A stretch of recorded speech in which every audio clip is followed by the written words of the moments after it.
Mame. Sam Cheupe. Sam, unafungua mlango kwenye nyumba ya Bikidawa asubuhi, morning. Sam Cheupe hapa kwa Bikidawa umefuata nini wewe? Usinitolee macho brother. Naomba unijibu. Asubuhi hii Monire, hata jogoo bado hajawika vizuri. Umefuata nini kwa Bikidawa?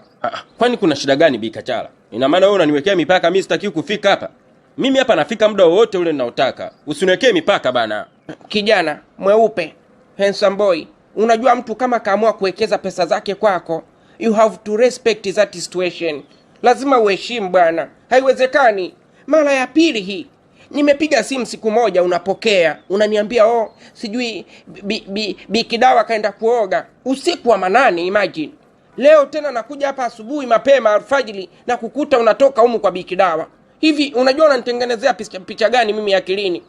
Unajua ni jinsi gani unavyoniumiza we kaka? Yaani tatizo lake unajua ni nini Bikachala? Wewe umezidi shobo. Punguza shobo hizo mwanamke. Umesikia? Mapenzi ni kuchagua. Mimi nimemchagua we Sam. Sasa mbona unakuja nyumbani bila taarifa? Sam jamani, unakujaje nyumbani kwangu bila taarifa? Najua umekuja kuniomba msamaha kwa kile ambacho kimetokea jana klabu, lakini usio unakuja hivyo kwa kukurupuka jamani. Utakuja kunitia kesi. I'm so sorry madam. Najua nimekukosea sana, lakini siku nyingine nitatoa taarifa kabla ya kuja. Kumbe ulikuja kuomba msamaha kwa kile ambacho kimetokea jana klabu. Hata hivyo unajiachia sana wewe kaka. Hebu kuwa elewa basi, kama mtu kaamua kuwekeza pesa zake na umekubali, ni bora uwe unaangalia mazingira pia, muktadha. Sasa unakurupuka tu na kwenda kucheza na mtu tena mbele za watu, mbele ya mimi pia. Unajua mimi nitajisikiaje? I'm very sorry Bikidawa.